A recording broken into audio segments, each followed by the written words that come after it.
Assalamualaikum warahmatullahi wabarakatuh. Selamat siang, salam sejahtera untuk kita semua.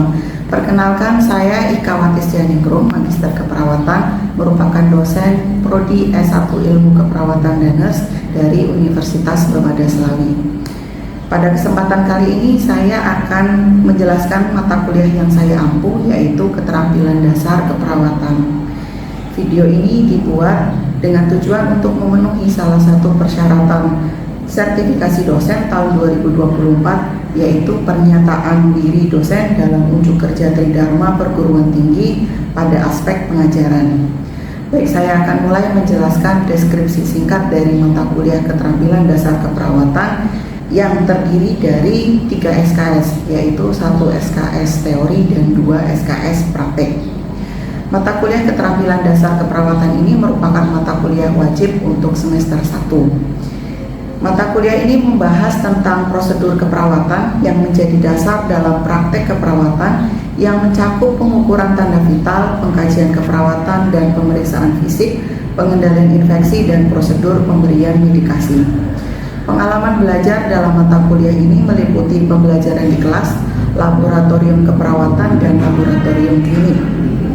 Capaian pembelajaran lulusan yang didapat pada mata kuliah Keterampilan Dasar Keperawatan yang pertama adalah mampu menjalankan pekerjaan profesinya berdasarkan pemikiran logis, kritis, sistematis, dan kreatif, inovatif, serta bekerja sama dan memiliki kepekaan sosial, serta bertanggung jawab secara ilmiah kepada masyarakat, profesi, dan klien. Selanjutnya, mampu mengaplikasikan ilmu pengetahuan dan teknologi keperawatan dengan memperhatikan nilai humaniora berdasarkan kaidah, tata cara, dan etika ilmiah dalam pemberian asuhan keperawatan. Capaian pembelajaran lulusan yang selanjutnya adalah mampu melaksanakan keterampilan komunikasi dalam asuhan keperawatan dan informasi ilmiah, serta mampu mengembangkan keahlian profesional melalui pembelajaran sepanjang hayat. Pada kesempatan kali ini saya akan menampilkan mata kuliah Keterampilan Dasar Keperawatan dengan materi pasien safety. Capaian pembelajaran mata kuliah untuk pasien safety yaitu mampu menguasai prinsip, konsep, teknik, dan prosedur pelaksanaan prinsip dan prosedur pengendalian infeksi dan pasien safety. Bentuk pembelajaran pada mata kuliah Keterampilan Dasar Keperawatan yaitu contextual instruction, diskusi interaktif, case-based learning, skill lab, dan demonstrasi. Untuk teknik penilaian dan pembobotan pada mata kuliah ini berdasarkan aktivitas partisipatif sebanyak 30%, hasil studi kasus atau hasil dari case base yaitu 35%, ujian laboratorium sebesar 20%, dan UTS sebesar 15%. Demikian penjelasan singkat untuk mata kuliah Keterampilan Dasar Keperawatan. Selanjutnya akan saya sampaikan mata kuliah Keterampilan Dasar Keperawatan dengan materi pasien safety. Assalamualaikum warahmatullahi wabarakatuh. Masih ingat dengan saya? Masih. Padahal kita baru ketemu sekali ya kemarin waktu penjelasan RPS gitu. Jadi hari ini pertemuan kedua kita untuk mata kuliah Keterampilan Dasar Keperawatan. Seperti yang sudah dijelaskan di RPS kemarin waktu penjelasan, bahwa pertemuan kita hari ini akan membahas tentang patient safety. Ya, patient safety. Mungkin kalian ada yang sudah pernah udah baca RPS-nya? Ya. Udah. Ya, memang pertemuan pertama kita kan tentang patient safety ya. Ya. Terus nanti untuk waktu pembelajaran kita kurang lebih selama 100 menit sesuai di jadwalnya akan kita bahas tentang apa itu patient safety, apa saja tujuannya, terus bagaimana tata laksana patient safety. Itu akan kita bahas di situ. Capaian pembelajarannya agar kalian mampu diharapkan setelah perkuliahan nanti mampu menguasai prinsip dasar dari patient safety itu sendiri apa, kemudian mampu menerapkan prosedur pelaksanaan dan pengendalian infeksi, karena nanti salah satu dari pasien safety itu adalah pengendalian infeksi, dan mampu menerapkan pasien safety secara umum gitu ya. Sebelumnya Ada yang pernah ke rumah sakit enggak?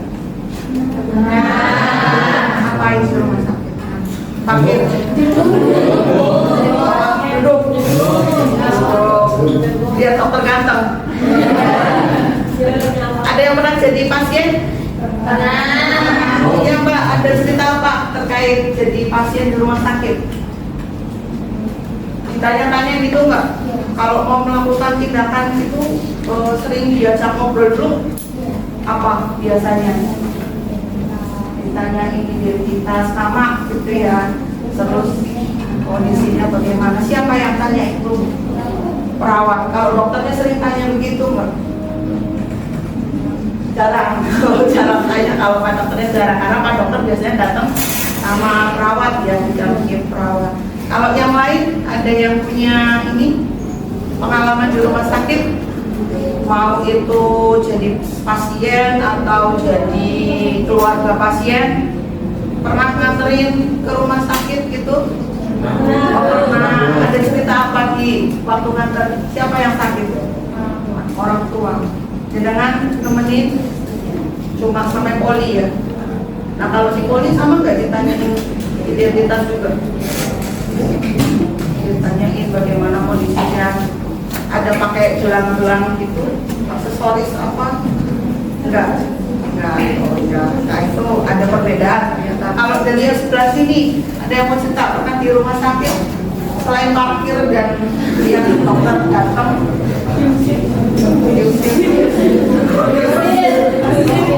ngapain sampai diusir ya, sambil cerita-cerita kita ya. Keselamatan pasien safety itu bahasa Inggris, bahasa Indonesianya keselamatan pasien.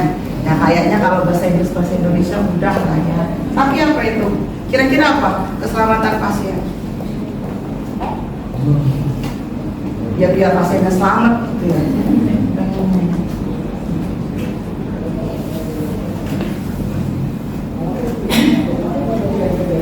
Di rumah sakit yang dengan pelayanan yang sudah berkualitas, bahkan di rumah sakit yang levelnya sudah level internasional gitu ya, itu masih sering ditemukan banyaknya kejadian-kejadian yang tidak diharapkan. Kejadian tidak diharapkan itu apa? Misalnya ada salah obat, belum sampai salah tapi hampir salah obat gitu. Terus perawatnya menyadari, oh saya kayaknya salah pasien ini, terus dia berpindah. Nah itu salah satu bentuk kejadian yang tidak diharapkan. Rumah sakit memang rumah untuk orang sakit, setuju?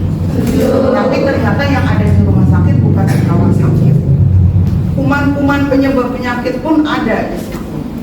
Ya, jadi misalnya nih pasien datang dengan keluhan demam mencretnya sembuh, tapi dia pulang bawa penyakit baru, itu sangat mungkin terjadi. Kenapa? Ya barangkali kuman-kuman yang di rumah sakit itu pengen mau ikut pulang, bosan kayaknya di sini, terus mereka ikut demblok gitu pulang. Akhirnya ada infeksi baru setelah sampai ke rumah. Itu juga banyak ditemukan seperti itu. Sehingga tema tentang pasien safety itu menjadi tema utama dalam pelayanan kesehatan. Tujuannya, kalau kita membudayakan program pasien safety, program keselamatan pasien itu, maka perjalanannya, pelaksanaannya itu akan menjadi seperti kita bernafas. Jadi kayak nggak sadar udah terjadi sendiri. Kalau mau cuci tangan, mau mengidentifikasi pasien, kalau itu sudah diatur oleh program rumah sakit, maka itu kan jalan sendiri. Gitu ya. Jadi yang pertama, tujuan program keselamatan pasien adalah untuk membudayakan pertama. Yang kedua adalah meningkatnya akuntabilitas rumah sakit terhadap pasien dan terhadap masyarakat. Artinya bahwa dengan adanya program keselamatan pasien, rumah sakit itu akan lebih bertanggung jawab terhadap kesehatan pasien dan masyarakat, yang pasien dan keluarganya. Kemudian menurunnya kejadian yang tidak diharapkan di rumah sakit, itu yang kita inginkan, bahwa kalau pasien masuk ke rumah sakit dirawat dengan baik, diberikan pelayanan kesehatan dengan baik, pulang ya sehat, nggak bawa apa-apa, nggak bawa penyakit, dia cuma bawa kesehatan. Pelaksananya program pencegahan sehingga tidak terjadi pengulangan kejadian tidak diharapkan.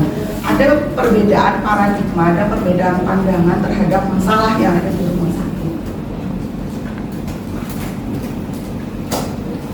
Di di rumah sakit. Kenapa bukan hanya rumahnya orang sakit? Karena di sana ada banyak profesi, ada banyak prosedur, ada banyak obat, ada banyak pasien, sehingga sangat rentan sekali terjadi masalah. Ya, entah itu salah obat, entah itu salah pasien, entah itu alatnya yang tertinggal di mana gitu ya. Maka semua staf, bukan hanya perawat, tapi semua staf, baik itu tenaga medis, tenaga kesehatan maupun siapapun yang ada di rumah sakit itu harus waspada, harus hati-hati, dan harus menyadari bahwa keselamatan pasien itu adalah hal yang utama. Contoh kejadian insiden keselamatan pasien, operasi salah, harusnya yang dioperasi telunjuk, ini kelingkingnya yang dioperasi, telunjuknya masih belum, penyakitnya dari situ. Atau mungkin mau operasi payudara, mastektomi. Jadi misalnya ada kanker di payudara tuh, ini kan masih tingkat 1 ya, belum tahu ya. Pernah dengar kanker payudara?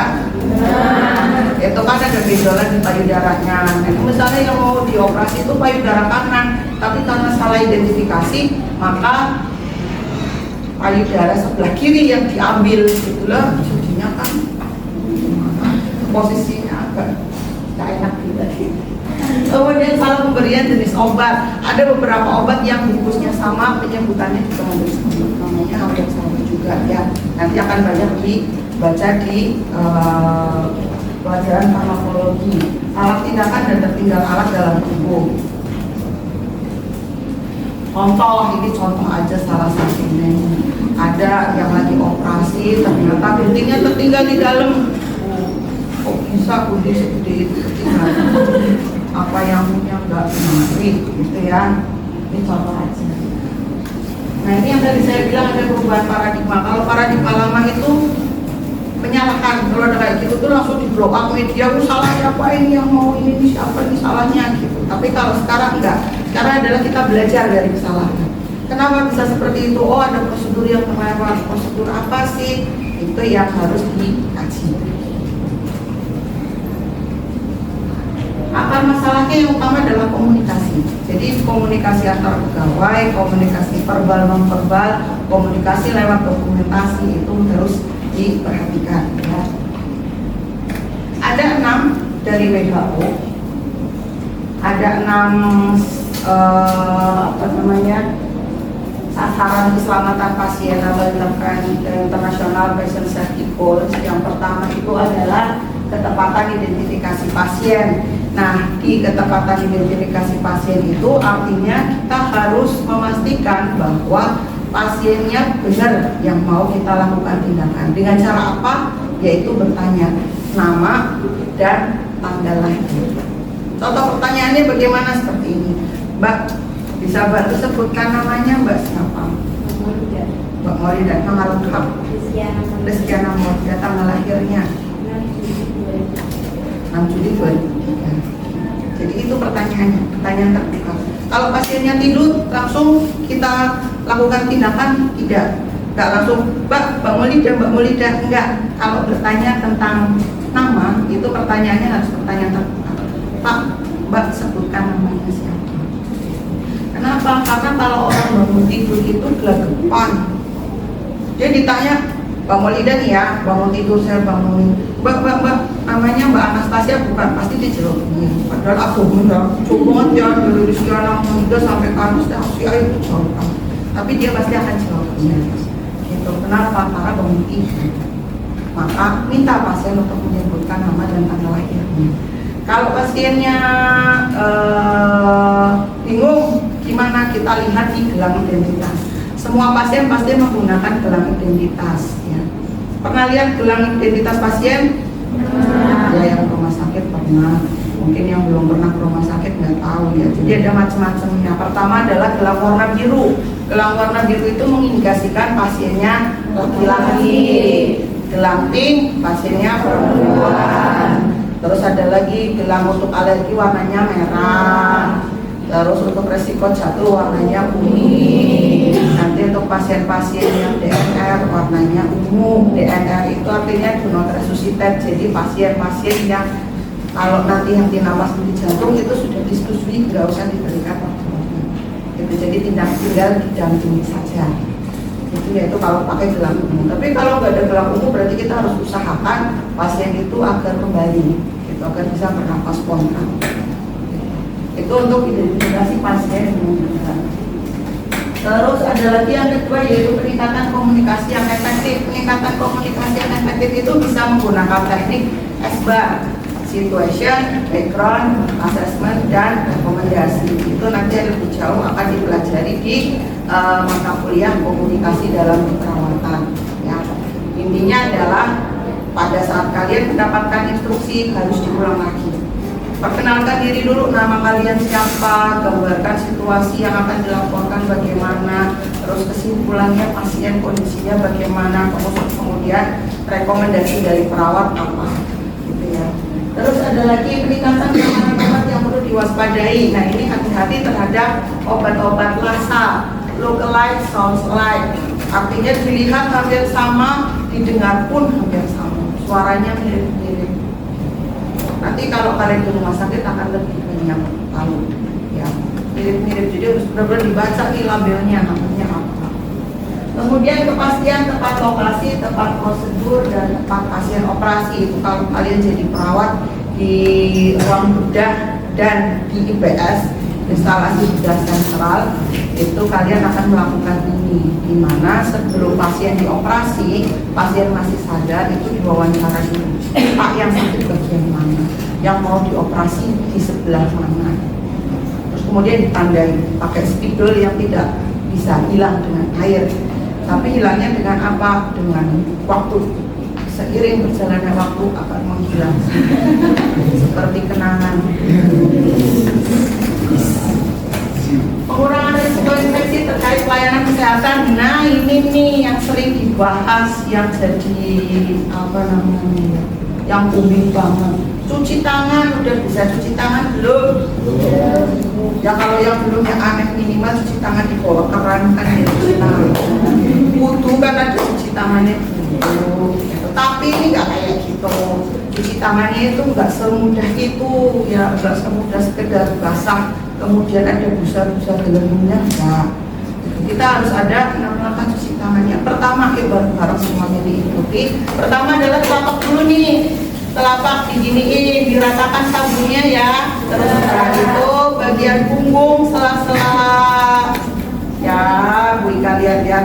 Bukan begini teman, no, begini nih. Ya, tapi bolak-balik, nggak cuma begini doang, tapi harus bolak-balik ya, kanan kiri. Terus kemudian sela-sela jari ini sambil masuk, terus saling mengunci ya. Terus habis itu putar ibu jari, terus putar kuku, atau biasa ada jembatan keledainya itu tepung selaci put-put. Telapak, punggung, sela, kunci, putar, tepung selaci put-put. Gitu ya. Mulai dari sekarang itu nggak hanya di rumah sakit saja, tapi ketika mau makan misalnya, itu tetap pakai itu tadi tepung selaci put-put ya. Terus kemudian untuk di pelayanan kesehatan ada yang namanya 5 momen cuci tangan. Ada 5 momen cuci tangan. Yang pertama biasa dikenal dengan 2 sebelum dan 3 sesudah. 2 sebelum itu yang pertama sebelum kontak dengan pasien, sebelum melakukan tindakan aseptik. Sesudah kontak dengan pasien, terus sesudah kena cairan tubuh, terus sesudah kontak dengan lingkungan. Jadi nggak ke pasien ibu, atau misalnya ada bel, ting panggil perawat, kita datang tuh buka pintu, permisi ibu, selamat pagi, ada yang bisa saya bantu. Itu tadi tekan bel ya, kita matiin bel yang di dalam biar nggak berisik. Itu namanya sudah kontak dengan lingkungan. Mbak minta tolong benerin selimutnya jatuh. Oh iya, saya ambil selimutnya. Apalagi itu tuh udah nempel-nempel selimut, itu artinya sudah kontak dengan lingkungan asli. Setelahnya harus cuci tangan. Ya, jangan, saya ke pasien nggak ngapa-ngapain kok, cuma ngambil selimut, kan kita nggak tahu ada kuman apa di dalam selimut itu ya. Jadi kumannya ikut kita gimana? Ya, jadi ada 5 moment dan ada 5 moment, ada 6 langkah cuci tangan. Yang terakhir adalah pengurangan resiko jatuh. Pengurangan resiko jatuh itu di tiap ruang rawat akan ada format lembar pengkajian resiko jatuh. Itu diisi pada skor tertentu, akan ada levelingnya nih, resiko tinggi, rendah, sedang, atau tinggi. Biasanya kalau yang sudah resiko tinggi itu harus pakai gelang warna kuning. Ya. Mungkin ada beberapa rumah sakit yang pakainya gini, gelangnya satu, gelang identitas pink atau biru, tapi nanti ada tanda stiker merah, stiker kuning. Itu biar nggak terlalu banyak gelang. Ada pertanyaan? Oh, ada 2. Ada 2, ada 3. Boleh, silakan banyak dulu. Bukan apa, sebutkan namanya ya, biar teman-temannya kenal, kan ini belum pada kenal ya semester 1 ya. Oh, berdiri juga boleh sambil lambai-lambai ini. Duduk aja nggak apa-apa, silakan. Sebelumnya perkenalkan, saya Anastasia Mutiara dengan NIM C102304. Sebutannya Ibu. Bagaimana cara mengidentifikasi pasien jika pasiennya tidak sadarkan diri? Oh, kalau nggak sadar pasiennya ya, belum saya jelasin ya. Kalau di rumah sakit memang mungkin akan kita temukan pasien yang tidak sadarkan diri. Sebelumnya sambil absen dulu nanti ya. Memang ada beberapa pasien itu yang tidak sadarkan diri. Nah, kalau yang tidak sadarkan diri, kita bisa tanya ke keluarganya, Pak, bisa sebutkan nama pasiennya enggak? Nanti sambil kita cocokkan dengan gelang. Kan tadi pakai gelang identitas warna biru dan pink. Ya, kita cocokkan. Bisa namanya siapa? Oh, namanya adalah Anastasia. Tapi pasiennya nggak bisa jawab, maka kita cek gelangnya dulu. Oh, tulisannya Anastasia, tanggal lahirnya sekian, berarti. Tapi kalau ada keluarganya, boleh sambil ngajak ngobrol keluarganya. Pak, bisa sebutkan nama panjangnya, ibunya enggak, tanggal lahirnya kapan. Tapi tetap kita harus cocokkan dengan gelang identitas. Ya. Ada pertanyaan lagi? Oh ya, Mbak. Ini namanya Sidra Mawati, teman-teman. Bertanya ibu, apabila kita sedang terburu-buru terus tidak sempat buat cuci tangan, kira-kira apa yang harus dilakukan ya? Oh ya, itu sering terjadi. Perawat yang lagi buru-buru, entah buru-buru ngapain, buru-buru ada status emergency atau buru-buru lagi mau ke toilet atau apa, terus panggil pasien gitu ya. Belum sempat cuci tangan, apa yang harus dilakukan? Cuci tangan itu hukumnya wajib. Gak ada alasan tidak cuci tangan. Gitu. Sekarang sudah dimudahkan tuh, kita bisa cuci tangan pakai air mengalir dan sabun, bisa juga pakai alkohol hand rub. Nah, alkohol hand rub itu ada di mana-mana. Depan pintu ada, di tiap bed pasien juga ada. Jadi kita bisa sambil ngobrol, soal pasien ngebel, udah kita sampai bednya. Oh, bapak ibu ngebel bu. Ambil alkohol hand rub, terus sambil kita cuci tangan langkah, sambil kita ngobrol, apa yang bisa saya bantu ibu? Jadi nggak ada tuh yang namanya nggak sebelum cuci tangan ya, karena cuci tangan itu wajib ya. Sambil ngobrol, apa ibu yang bisa saya bantu, yang dirasa apa? Oh itu bu, infusnya lepas. Oh iya sebentar ya bu ya, aku ini beberapa detik lagi nih bu, 40 detik nih bu ya, saya beresin dulu bu, saya stop. Jadi nggak ada alasan tidak cuci tangan. Cuci tangan kan hukumnya wajib, kayak sholat wajib. Ada yang mau didiskusikan lagi? Ya.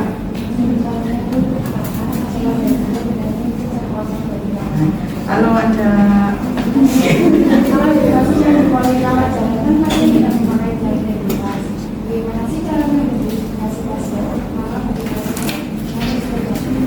oh iya, dirawat jalan itu waktunya akan lebih singkat ya, karena nggak sampai nginep, cuma beberapa ya, cuma nunggu aja, nunggu panggilan gitu ya. Tapi bukan berarti pasien tidak dikaji resiko jatuhnya, tetap harus dikaji resiko jatuh. Kalau nilainya termasuk dalam resiko jatuh tinggi, maka dia harus menggunakan tanda berwarna kuning. Nah, biasanya kalau di rawat jalan kita gunakan pita warna kuning yang diikatkan di lengan. Jadi kalau pasien rawat inap itu ada di gelang itu kalau rawat jalan kadang kayak saya gini pakai lengan panjang, gelangnya nggak kelihatan. Jadi kalau di rawat jalan agar lebih mudah teridentifikasi, kita pakaikan pita warna kuning. Kalau pasien statusnya DMR itu juga kita pakaikan pita warna ungu. Kalau ada alergi pita warna merah. Gitu. Jadi bukan pakai pita lagi. Ya, kecuali yang biru dan pink itu nggak kita pakaikan. Jadi kalau itu udah terlihat, oh dia pakai jilbab berarti perempuan. Oh dia maskulin, itu ganteng, oh dia berarti laki-laki. Kalau laki-laki perempuan nggak dipakaikan. Tapi nanti ketika di poli rawat jalan mau ada tindakan, tetap kita tanyakan nama dan tanggal lahir. Ya, nama, tanggal lahir, kemudian cuci tangan, 5 moment 6 langkah itu hukumnya wajib sebagai bentuk keselamatan pasien.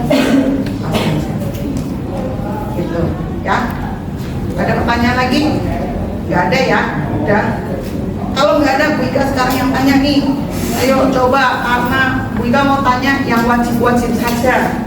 Cuci tangan. Siapa yang bisa cuci tangan? Coba praktekkan cuci tangan. Mbak, namanya siapa Mbak? Nah, coba Mbak cuci tangan gimana? Ayo yang lain bareng-bareng lihat. Barangkali ada yang salah. Apa ini? Pertama, besar-besar, lap-lap, sela-sela punggung, terus sela-sela telapak jari, terus kunci kedua tangan saling mengunci, terus putar ibu jari ya sampai berikut, terus putar-putar adu geli, terus udah ya, udah. Barangkali nanti kalian di rumah sakit akan menemukan satu langkah lagi, Bu, katanya kata prof rumah sakit ada satu langkah lagi, yaitu ini Bu pergelangan, nggak apa-apa, itu pergelangan sunnah. Jadi menurut WHO ada 6 langkah, tapi menurut Dr. tahun berapa itu saya agak lupa, itu ada pergelangan. Itu nggak apa-apa, itu sebagai penyempurna. Yang penting 6 langkahnya tadi sudah dilakukan. Gitu ya teman-teman. Sambil direview kembali bagaimana langkah-langkah pasien safety, kemudian disiapkan untuk pertemuan kedua sesuai di RPS ya. Itu mulai kalau tidak salah itu pertemuan kedua apa ya? Aktivitas mobilisasi apa ya? Dengan Bu Khadijah ya. Nanti disiapkan, boleh tanya dulu materinya biar kalian baca-baca, jadi ketika dijelaskan akan lebih paham dan bisa lebih banyak diskusi. Gitu. Itu aja ya. Baik, terima kasih atas perhatian teman-teman semua untuk materi pertama kita. Semoga ini menjadi pembelajaran yang menyenangkan. Dan jangan lupa diingat yang wajib tadi, 5 moment dan 6 langkah cuci tangan, serta cara identifikasi pasien dengan benar. Ya, terima kasih atas perhatiannya. Absennya di saya dulu, mana tadi absennya? Ya. Gak ada yang gak berangkat ya, semuanya berangkat. Alhamdulillah masih semangat karena pertemuan pertama semester 1 baru minggu pertama. Semoga semangatnya tetap menyala sampai nanti tingkat 4 ya. Saya akhiri, assalamualaikum warahmatullahi wabarakatuh.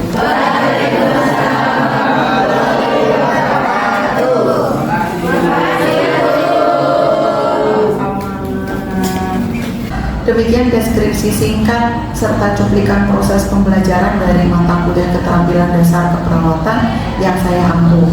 Semoga dapat memberikan gambaran mengenai kinerja pengajaran, khususnya mata kuliah keterampilan dasar keperawatan di Prodi Ilmu Keperawatan dan Nurse Universitas Pemadasari. Saya mengucapkan terima kasih kepada tim penilai dan tim panitia sertifikasi SMART dosen tahun 2024, khususnya dari sumber daya Direktorat Dirjen Dikti dan Ristek Kemendikbudristek Indonesia, Universitas Pemadasari, rekan sejawat dosen dan rekan-rekan mahasiswa. Demikian yang dapat saya sampaikan. Wabillahi taufiq wal hidayah. Assalamualaikum warahmatullahi wabarakatuh.